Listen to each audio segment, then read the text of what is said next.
Eu quero ver. A luta se fortalecer. Eu quero ver. A mudança acontecer. Eu quero ver. Como será afinal quando o povo descer o morro e não for carnaval? Olá, bom dia! Começa agora o programa Eu Quero Ver, que é produzido pela Central Única dos Trabalhadores de Alagoas. E nessa edição, você vai conferir a entrevista que Pablo Gomes fez aqui no estúdio com o historiador e professor da UNEAL, Luiz Gomes da Rocha.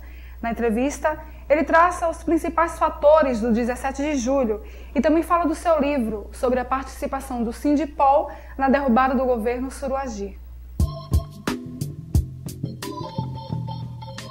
Bom dia, hoje no nosso quadro de entrevistas, no programa Eu Quero Ver, estamos aqui recebendo Luiz Gomes da Rocha, que é historiador, professor da UNEAL e está relançando seu livro A Participação do Sindipol na Queda do Governo Suruagi. Essa semana são 15 anos que está comemorando, né, esse fato aqui no estado de Alagoas. E o professor aproveitou esse momento para relançar, né, a segunda edição do livro. Obrigado, Luiz, pela presença. O livro fala da participação do Sindipol, né? O foco do livro é a participação do Sindipol nesse fato aí do 17 de julho. Se o Sindipol não tivesse entrado, teria acontecido a queda do governo Suruagi? Bom dia a todos, né? Veja, essa é a questão central, né?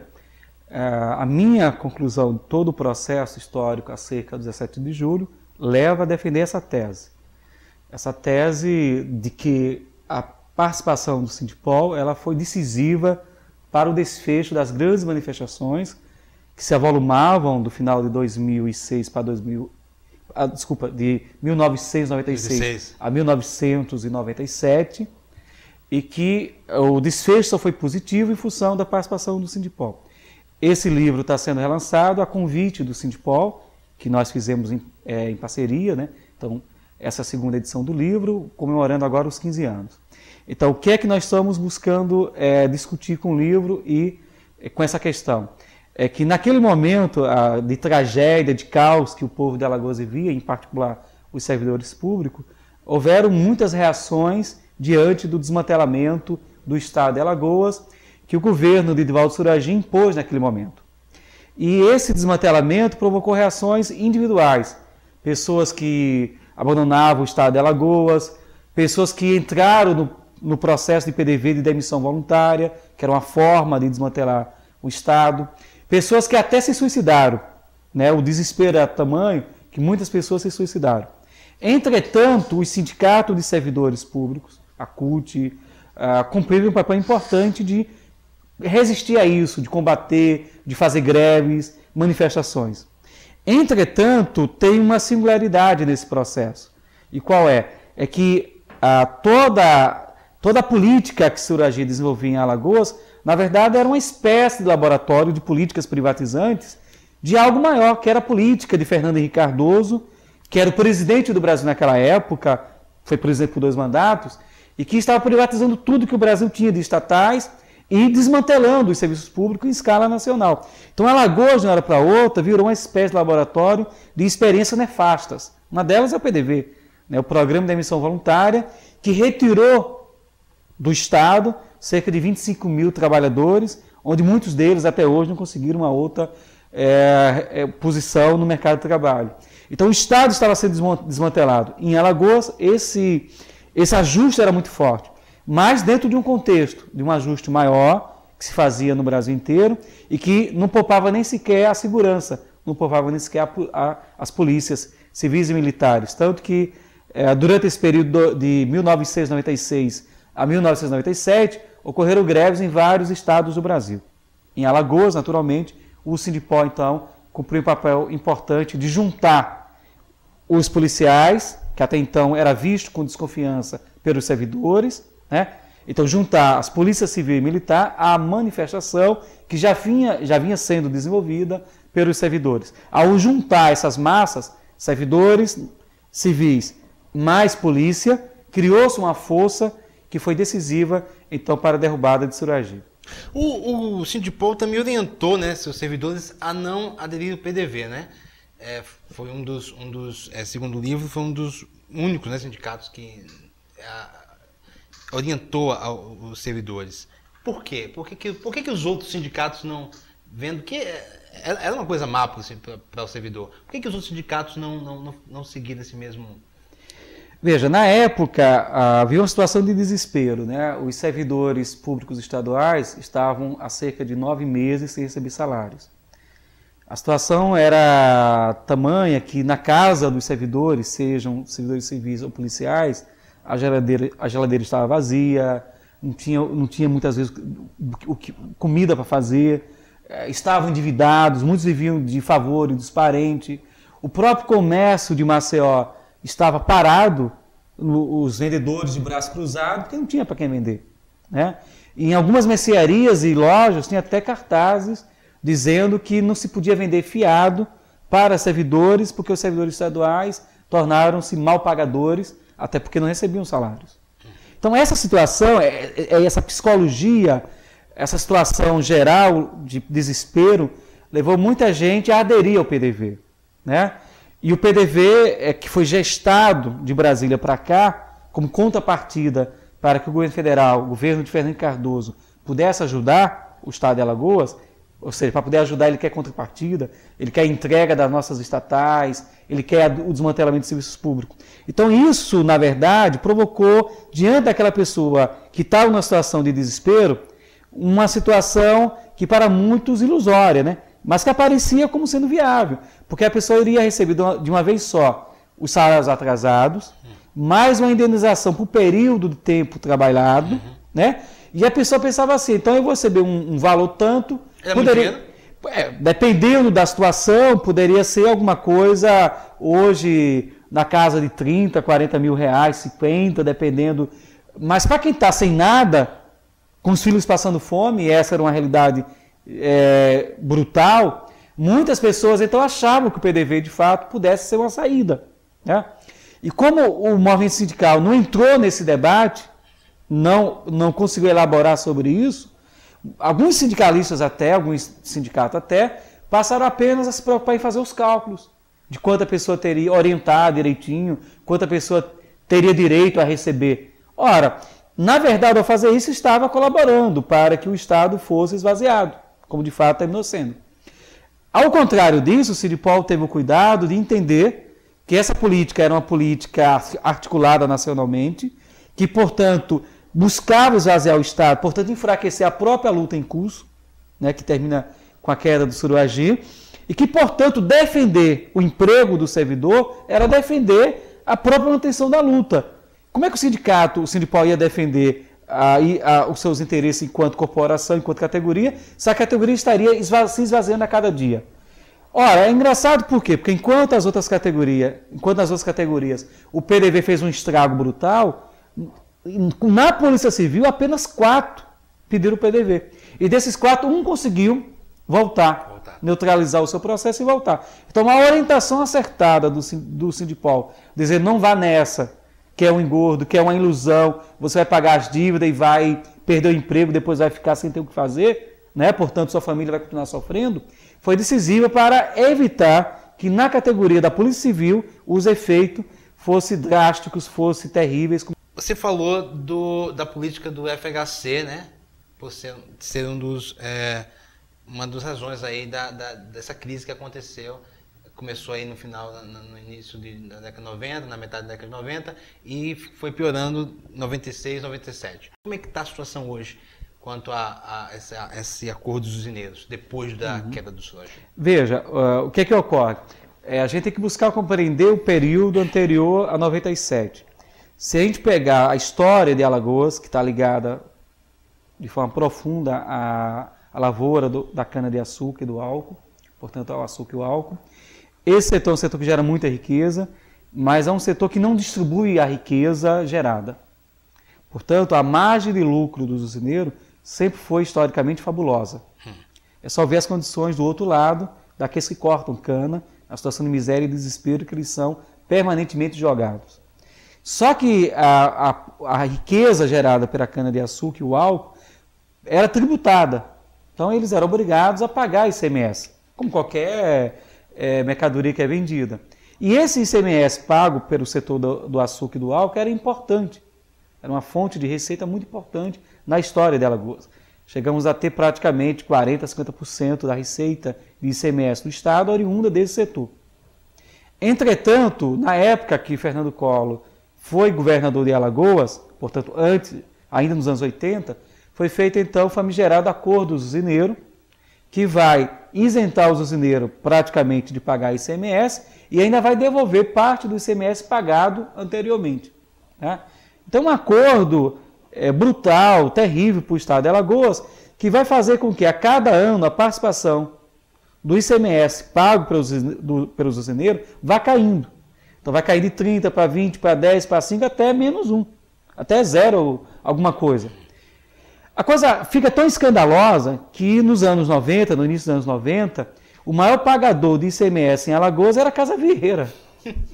Quer dizer, a Casa Vieira tornou-se o maior pagador de ICMS de Alagoas, enquanto a cooperativa do usineiro não pagava praticamente nada. Então é óbvio que esse Estado estava falindo.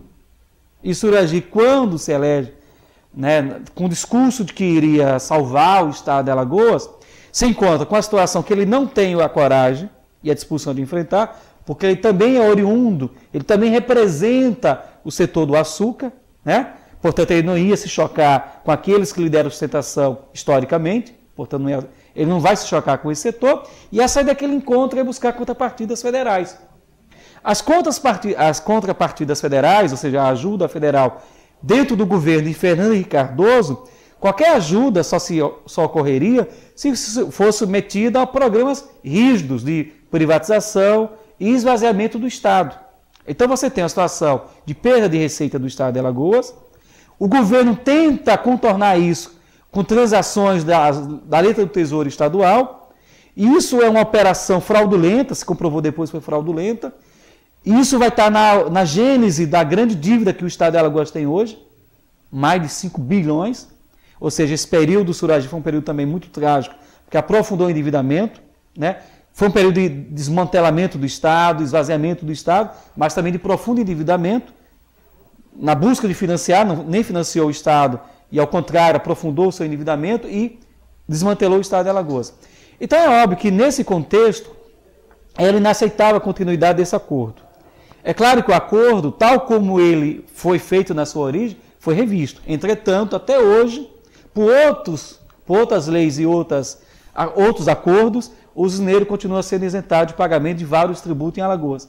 É só explicitar que no caso da produção de açúcar e álcool aqui em Alagoas, os usineiros pagam mão de obra extremamente barata e exportam a maior parte dessa produção, e exportam porque são isentos pela Lei Candir, da época do Fernando Henrique Cardoso também, que faz com que ao exportar esse açúcar e álcool eles não paguem imposto. Portanto, é melhor vender o açúcar e o álcool para o mercado externo do que aqui, porque eles são isentos. Então é óbvio que isso é uma forma historicamente estabelecida de saque dos cofres do Estado de Alagoas. Então essa riqueza que é grande, que é a riqueza produzida pelo setor do açúcar e álcool, ela não é redistribuída em benefício do povo de Alagoas. Portanto, depois de 5 séculos de açúcar e álcool, é necessário também que a gente possa pensar que futuro a gente quer para o nosso Estado. Aí, às vezes, eu converso com algumas pessoas em relação ao 17 de julho, e algumas pessoas dizem que o Suragi foi pego de surpresa, ele foi meio que tira um pouco a culpa dele, né? E aí você, no livro, você fala da política do governo federal e do acordo dos usineiros, dentre outras coisas. É possível que o Estado esteja hoje, no momento, com o governador Teotônio Vilela, indo o mesmo caminho? É possível acontecer um outro 17 de julho, ou melhor, um outro 1997, aquela crise de novo? É possível voltar o Estado não ter dinheiro para pagar os servidores públicos novamente? Olha, essa é uma questão que a gente pode dizer que na consciência das massas, na consciência do povo trabalhador, existe sempre a expectativa de que o povo, em particular os servidores, jamais deixarão acontecer algo semelhante à situação de 96, 97, que é uma situação de calamidade. Tanto que, em 2007, por sinal 10 anos depois da queda do Suragi, em janeiro de 2007, quando o atual governador, Teotônio Vilela, buscou confiscar os aumentos salariais conseguidos, a chamada isonomia, né, conseguida pelos setores da educação, da saúde, da segurança, entre outros, em 2006, portanto, em 2007 ele falou que não ia pagar. Isso gerou uma revolta fantástica, com ocupações de prédio, por parte dos servidores, que impediu e fez com que o governo de Teotônio Vilela tivesse que revogar o decreto que cancelava a isonomia salarial obtida pelos servidores.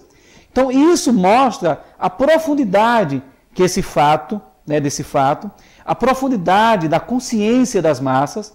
Portanto, as massas hoje não permitiriam, em particular os servidores, que essa vanguarda organizada em sindicato e em movimentos, não permitiria, em associações, como no caso da Polícia Militar, não permitiria que isso voltasse a acontecer.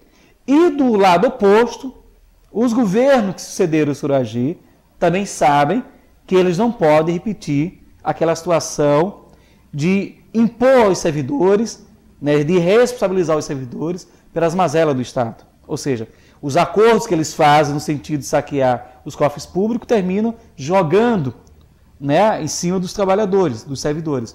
Então hoje eles sabem que não pode atrasar o salário, não pode deixar de dar aumento, porque isso vai gerar uma resistência, uma revolta, uma mobilização por parte dos servidores. Então isso, de certa forma, está gravado na memória coletiva do povo e dos servidores, mas também está na memória das elites dominantes, de que o enfrentamento entre o povo e os que estão no poder, que apesar de se falar que eles representam o povo, mas na verdade eles representam os interesses das elites dominantes, essa é a verdade, tanto Suragi quanto Teotônio Vilela diretamente, é um representante direto, muito mais direto nesse aspecto, dos usineiros.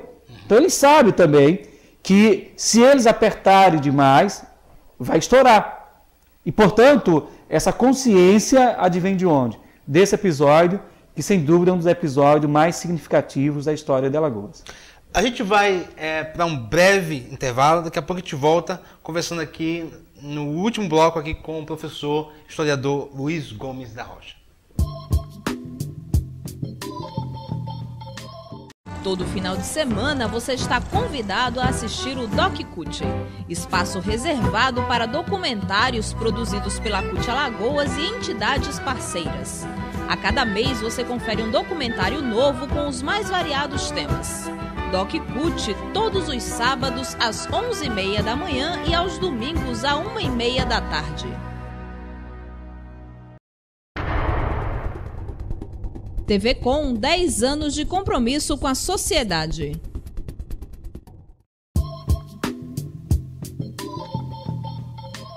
Voltamos aqui no nosso quadro de entrevistas do programa Eu Quero Ver, hoje recebendo Luiz Gomes, que é historiador e autor do livro A Participação do Sindipol na Queda do Governo Suragi. O livro, como é que encontra o livro? Olha, tanto a primeira edição, já esgotada, quanto a segunda, foram edições promovidas pelo Sindipol. A gente apenas no esforço de contribuir com a memória, no esforço de contribuir para que esse fato seja permanentemente relembrado, comemorado, como deve ser, nós emprestamos os textos, vamos assim dizer. Mas a gente agradece o Sindipol pela iniciativa de fazer o livro, agora reeditar com algumas pequenas modificações. E o livro se encontra na sede do Sindipol, à disposição dos sindicalizados e, obviamente, também da sociedade, à medida que o livro, foram feitas só 2.000 edições, então o Sindipol está disponibilizando gratuitamente lá na Rua Guedes Gondim, na sede do Sindipol.